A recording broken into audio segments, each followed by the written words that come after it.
बिस्मिल्लाहिर्रहमानिर्रहीम अस्सलाम वालेकुम hello everyone I hope you all are doing well. आज जो हमारा टॉपिक है that's from American literature the bridge to Brooklyn bridge by Hart Crane. बहुत ही इंटरेस्टिंग पोएम है। इस पोएम में हम हार्ट क्रेन की short biography, historical background, key points of the poem discuss करेंगे और नेक्स्ट वीडियो में हम टाइटल सिग्निफिकेंस, पोएम ट्रांसलेशन और समरी, थीम्स, सिंबलिज्म को डिस्कस किया जाएगा। सो आज की वीडियो स्टार्ट करते हैं टाइम को वेस्ट किए बगैर। हार्ट क्रेन ये एक अमेरिकन पोइट थे जिसकी डेट ऑफ बर्थ 21 जुलाई 1899 है। He is widely regarded as one of the most influential poets of the और 20th सेंचुरी की बहुत ही इंपॉर्टेंट पोइट कंसिडर किए जाते हैं। Crane's poetic works are known for their highly complex and symbol laden imagery as well as their exploration of themes such as love, sexuality, spirituality and the American experience। इसके जो poems है वो बड़े complicated types poem होते हैं और इसके poems में जो आपको थीम्स देखने को मिलेंगे वो है लव, सेक्सुअलिटी, स्पिरिचुअलिटी और अमेरिकन एक्सपीरियंस। ये पोएम जो आज हम डिस्कस करने जा रहे हैं ये जो ब्रिज है, जिस ब्रिज की बात होगी, जिस पुल की बात होगी, ये अमेरिका में ही है। Crane grew up in a highly disciplined and religious household. इसकी जो फैमिली थी ये रिलीजियस थी। इवन इसके जो फादर थे वो एक सक्सेसफुल बिजनेसमैन थे और इसकी जो मदर थी वो पॉलिटिकल फैमिली से थी। Despite the relative influence of his family, crane often felt alienated and struggled with his own identity and sexuality. लेकिन ये अपनी एक आइडेंटिटी बनाना चाहते थे, ठीक है। इसी तरह which would letter become recurring themes in his poetry. और यही चीज़ देखो, एक पोइट हो या कोई भी राइटर हो, जो चीज़ वो एक्सपीरियंस करता है, जिस चीज़ से वो गुज़रता है, वो कोशिश करता है कि उस चीज़ को अपने अल्फाज में लिखे, आप तक पहुंचा सके। सो सेम टू सेम इसकी जो पोइट्री है वो भी इसी तरह है कि ये अपने बारे में बताता है, जो चीज़ें इसने एक्सपीरियंस की हैं। जैसे इस ब्रिज के बारे में बताएगा, ये भी इसने एक्सपीरियंस किया है इस ब्रिज के ऊपर, लाइक इसने वहाँ मूव किया था। In 1916 Crane enrolled a Columbian university in New York city. फिर ये कोलम्बिया यूनिवर्सिटी इसने ज्वाइन की 1916 में, but he soon dropped out and began pursuing a bohemian lifestyle, immersing himself in the city's vibrant artistic and literary scene. लेकिन फिर इसका जो है लाइक जो इम्पोर्टेंट राइटर्स थे उनके साथ उठना बैठना स्टार्ट हुआ, ठीक है। ही डेवलप्ड क्लोज, जैसे यहाँ पे इन्होंने कुछ नाम्स भी मेंशन किए हैं, जिसमें हमारे पास है ई कमिंग्स है, एक फ़ोटोग्राफ़र है वॉकर एवेंस। इसी तरह इसका जो फर्स्ट मेजर वर्क है वो है वाइट बिल्डिंग्स और ये 1926 में पब्लिश हुआ। द कलेक्शन रिसीव्ड, और इसे एक पॉजिटिव रिव्यूज़ मिले थे इस कलेक्शन के। हावेवर ही फेस्ड फाइनेंशियल, लेकिन इसने फाइनेंशियल डिफ़िकल्टीज़ का भी सामना किया। उसकी मेन वजह थी एज आई सेड कि इवन इसके जो फादर थे वो एक बिजनेसमैन थे, एक सक्सेसफुल बिजनेसमैन थे, और माँ इसकी जो है पॉलिटिकल बैकग्राउंड से उसका ताल्लुक़ था। लेकिन इसके बावजूद ये अपनी एक आइडेंटिटी बनाना चाहते थे। सो जब आप अपनी आइडेंटिटी बनाना चाहते हैं तो फिर आप अपने पेरेंट्स की चीज़ों पे डिपेंडेंट नहीं रहते। तो सेम टू सेम फिर इसने फाइनेंशियल इश्यूज़ का भी लाइक जो डिफ़िकल्टीज़ है उसका सामना किया था, including like tumultuous love life and growing dependence on alcohol. तो ये लाइक जो नशे वगैरह है इसमें भी इन्वॉल्व थे little bit. In 1930 crane published his most famous and ambitious work the bridge. ये जो आज हम डिस्कस कर रहे हैं, इस पोएम को आप डिफरेंट नाम, लाइक दो नाम्स हैं, या द ब्रिज, या द ब्रिज के अलावा आप जो है इसको टू ब्रुकलिन ब्रिज, ठीक है, ये दोनों नाम हैं, इसमें कंफ्यूज नहीं होना आपने। This long poem inspired by the Brooklyn bridge explores the connections between past and present. तो ये एक ब्रिज के बारे में बताएगा, ब्रुकलिन ब्रिज के बारे में, जिसमें ये अपने जो एक्सपीरियंसेस हैं, पास्ट के हो या प्रेजेंट के हो, वो भी बताना चाहेगा। मिथ एंड हिस्ट्री के बारे में होगा, ठीक है, and the individual and the collective despite it's initial mix critical reception. The bridge is now considered one of the most, ये जो ब्रिज पोएम है इसको बहुत ही इंपॉर्टेंट पोएम कंसिडर किया जाता है अमेरिकन लिटरेचर में और 20th सेंचुरी में। ट्रेजिकली क्रेन्स वाइफ, अब यहाँ पे इसकी डेथ की बात होगी। Tragically Crane's life was cut short at the age of 32। अच्छा, इसकी जो डेथ है वो 32 एज में हुई है। On April 27, 1932 he jumped from the deck of a steamsman while sailing back to New York from Mexico. The circumstances surrounding his death remain unclear. अब ये बताया जाता है कि ये जो इसकी डेथ है ये एक सुसाइड है, लेकिन इसकी कोई लाइक जो सबूत वगैरह है वो क्लियर नहीं है। It was a suicide resulting from his personal and emotional struggles. ये अपनी ज़िंदगी का लाइक खात्मा करना चाहते थे, जो पर्सनल या इमोशनल जो एक स्ट्रगल इसके माइंड में या इसके अंदर जो चल रही थी, सो उससे जो है अपने आप को छुटकारा हासिल करना, अपना आप छुटकारा हासिल करना उन चीज़ों से, उन इमोशन से, अपने पर्सनल एक जो इमोशन या जो स्ट्रगल थी उससे। सो ये कहा जाता है कि इसने जो है ख़ुदकुशी की है 32 एज में। अब इस पोएम की जो इम्पोर्टेंट चीज़ है वो है इसका हिस्टोरिकल बैकग्राउंड। ये बहुत इंपॉर्टेंट है, अगर ये चीज़ आप समझेंगे तो आपको इस पोएम की भी समझ आएगी, और टाइटल सिग्निफिकेंस बहुत इंपॉर्टेंट है जो हम नेक्स्ट वीडियो में डिस्कस करेंगे। आज की वीडियो में हम जस्ट हिस्टोरिकल बैकग्राउंड और इसके की पॉइंट्स और साथ में ये जो शॉर्ट बायोग्राफी हमने डिस्कस की। हिस्टोरिकल बैकग्राउंड में इंडस्ट्रियलाइजेशन एंड अर्बनाइजेशन का कंसेप्ट आएगा। In the late 19 and early 20th century the United States experienced a period of rapid industrialisation and urbanisation. के यूनाइटेड स्टेट में क्या हुआ था 19 और 20th सेंचुरी में? ऑब्वियसली इंडस्ट्रियलाइजेशन का दौर था, ठीक है। बहुत सी फैक्ट्रीज लगाई गई, तरक्की होती गई, किसकी? अमेरिका की। This era saw the growth of cities, इसमें जो है लाइक सिटीज़ की ग्रोथ होने लगी। The rise of factories and the expansion of infrastructure. So ये सब चीज़ों में ग्रोथ होने लगी, including the construction of bridges.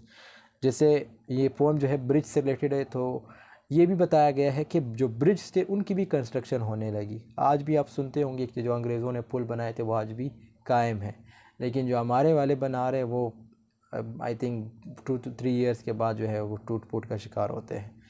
तो ये चीज़ आप नोट करते होंगे। Can's poem reflects the spirit of his time and portrays the bridge as a representation of modernity and progress. तो ये जो ब्रिज है ऑब्वियसली ये किस चीज़ को सिंबलाइज़ कर रहा है, ये किस चीज़ को रिप्रेजेंट कर रहा है? ये ऑब्वियसली मॉडर्निटी को सिंबलाइज़ कर रहा है, प्रोग्रेसमेंट को, डेवलपमेंट को। दुनिया में जो डेवलपमेंट हो रही है, प्रोग्रेसमेंट हो रही है, ये इस चीज़ को सिंबलाइज़ कर रहा है। Brooklyn bridge, the Brooklyn bridge completed in 1883। ये जो ब्रुकलिन ब्रिज है ये 1883 में कंप्लीट हुआ। Was a monumental engineering feet and an iconic symbol of emerging modern America. तो ये किस चीज़ को सिंबलाइज़ करता है? जब ये बिल्ट हुआ, जब ये तामीर हुआ था, तो ये अमेरिका के लिए लाइक एक मॉडर्न अमेरिका के तौर पे जो है इसको सिंबलाइज़ किया जाता है, इस ब्रिज को, कि अमेरिका जो है तरक्की करने लगा है। Connecting the bourgeois of Manhattan and Brooklyn in New York city. तो ये एक जगहों के नाम है, ठीक है, इनके साथ इसका जो है लाइक अटैच होता है ये bridge. It was one of the first steel wire suspension bridges and ये उसकी लाइक अपेरेंस, ये जो चीज़ें उसमें इंक्लूड थी उसके बारे में बताया गया है। Crane saw the bridge as a metaphor of the connection between the past and future.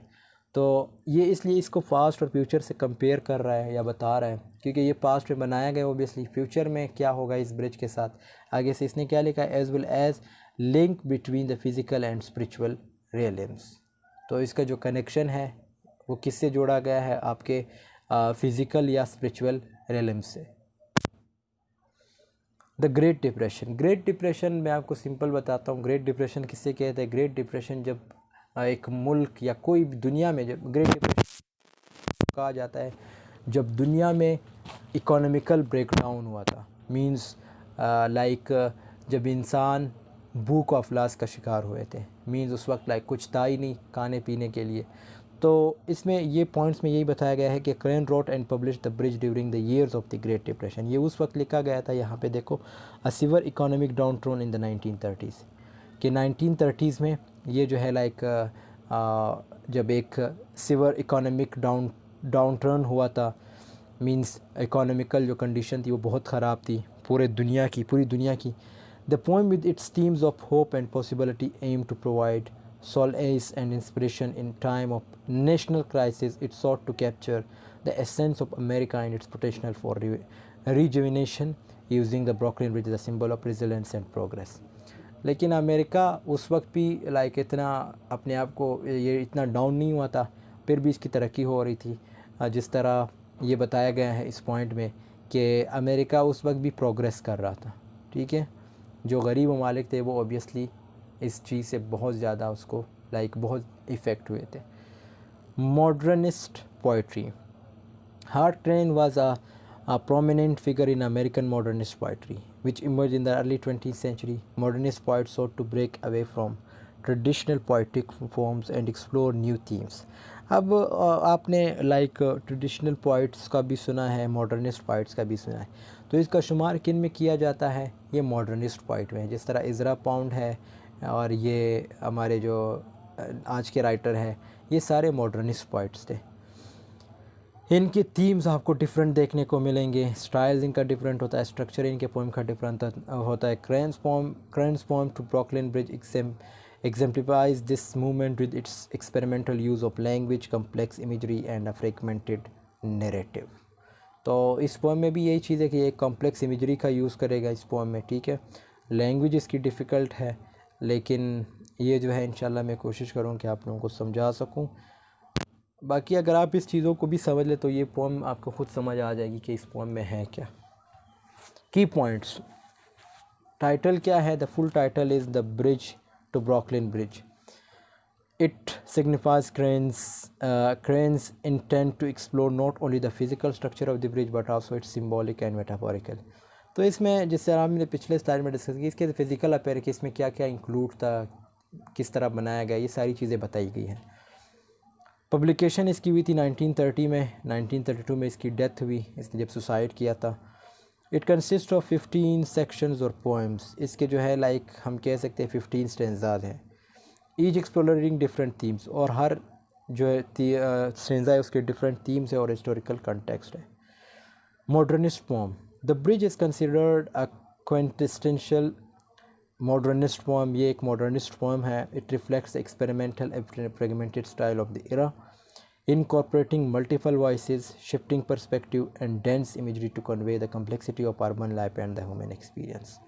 तो ऑब्वियसली ये जो ब्रिज है ये शहर में बनाया गया है, तो उसमें एक किस्म की तरक्की आई है, ठीक है, और इंसान के एक्सपीरियंस के बारे में बताया गया है कि इंसान क्या एक्सपीरियंस कर रहा था या करेगा फ्यूचर में।